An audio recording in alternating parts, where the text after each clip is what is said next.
There's been a very serious push from the left saying, let's not over-militarize our cops. That should put an end to that discussion right now. We should over-militarize. We should continue to do that. You want it's to live not in a intimidating. police state, though?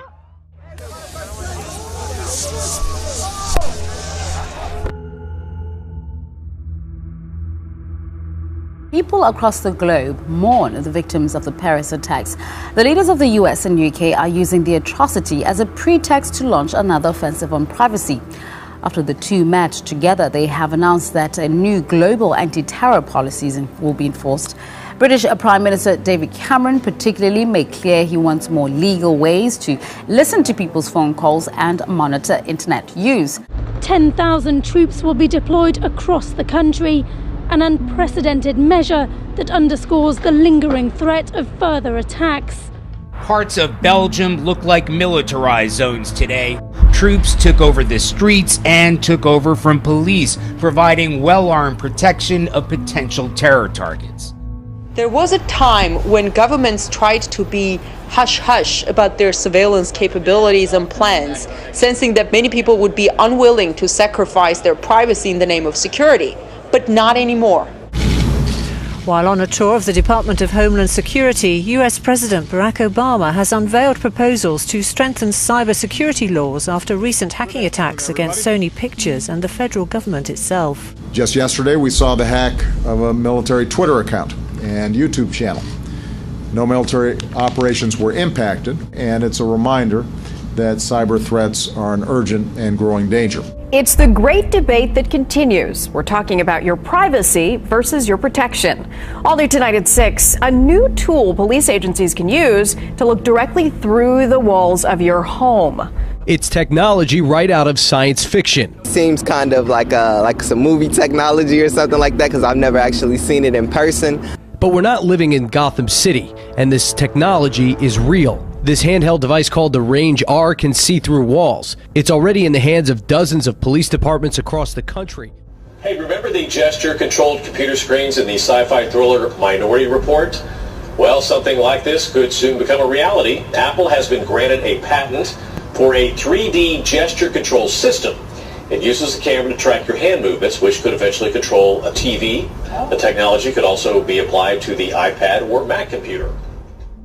Sure sounds like something out of Hollywood. A drug smuggling drone strapped with more than 6 pounds of crystal meth crashes before crossing the U.S. border.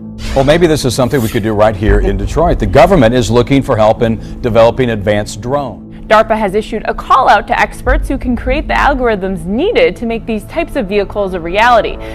What if I told you that we now have safe, smart, aware robots that can not only move in 2 dimensions, but they can move in 3 dimensions. These drones use the information from RealSense to see, think, and adapt. No more collisions. You can see they put down their controls, the drones are adapting to them. With our technology, these intelligent robots open doors that can lead to amazing wonders. I think this next story is also going to get you hot under the collar. North Carolina town agreeing to remove both a statue honoring our veterans and a Christian flag from a park. You can see what the statue is up on your screen there. That's so offensive, isn't it? The town sued by a man who said he was offended by the depiction of that soldier kneeling by a cross. Leaders at Duke University say credible threats forced the cancellation of plans for a Muslim call to prayer from the school's historic chapel tower.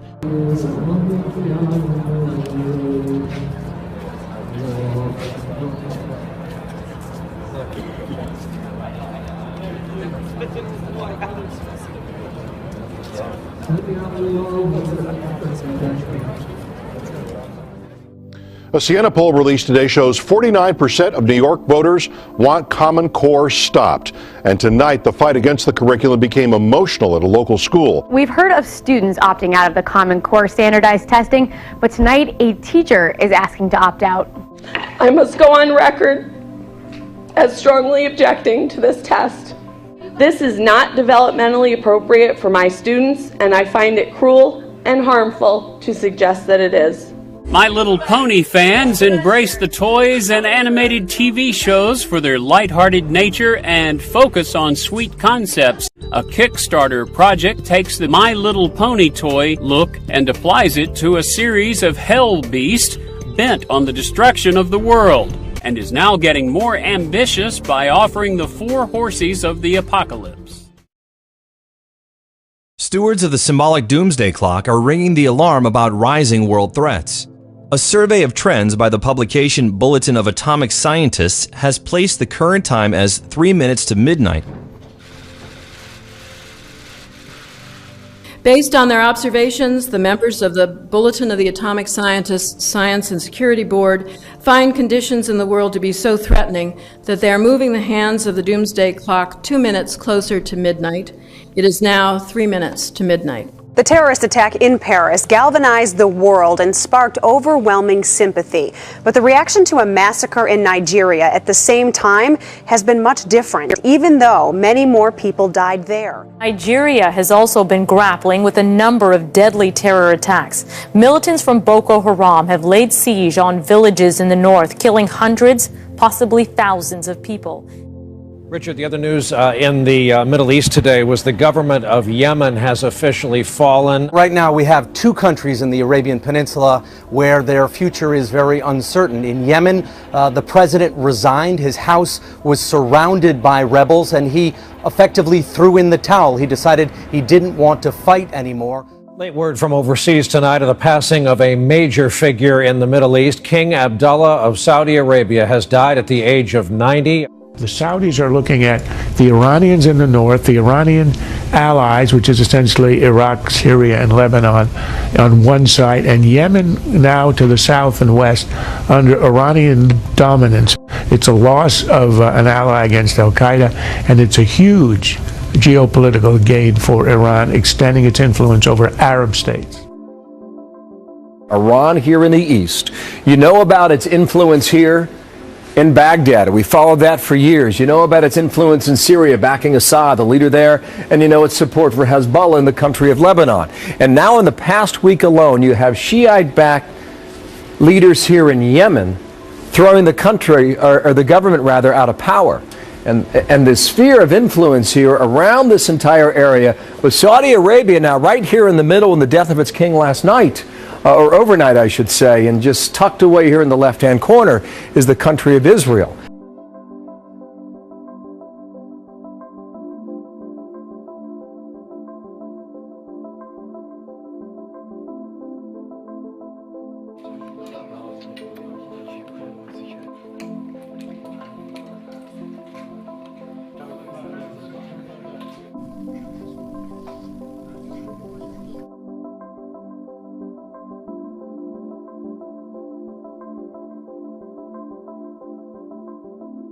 Iran and Russia agree to boost bilateral cooperation in security and military spheres. Iranian Defense Minister Hossein Dehran and his Russian counterpart Sergei Shoigu have signed an agreement following negotiations in Tehran. The agreement calls for the developing of and strengthening of military and defense ties between the two countries based on mutual interests. Both sides agreed to cooperate in their fight against terrorism, separatism, and extremism.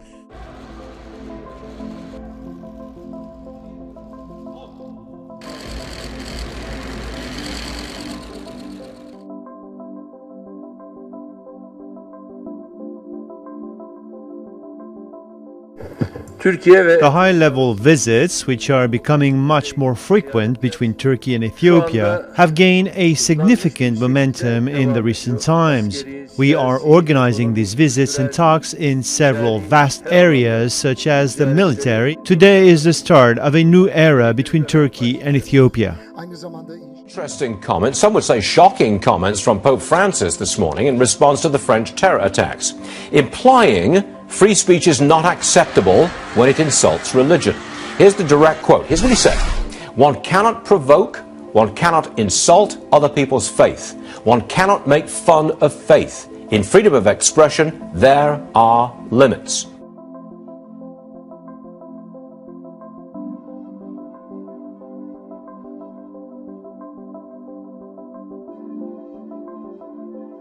Pope Francis showed us how it's done when pulling off the ultimate fashion fail as a gust of wind blew off his hat.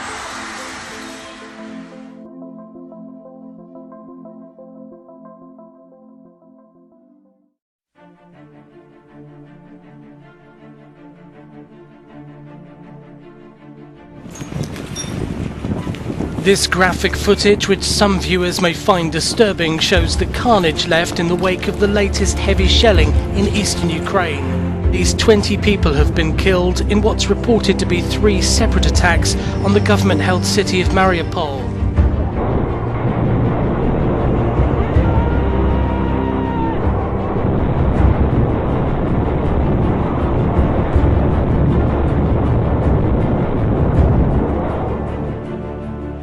Iran has condemned the Israeli strike against Hezbollah fighters in the Syrian Golan Heights. And now, in anticipation of a possible Hezbollah response, Israel has reportedly put its military forces on high alert.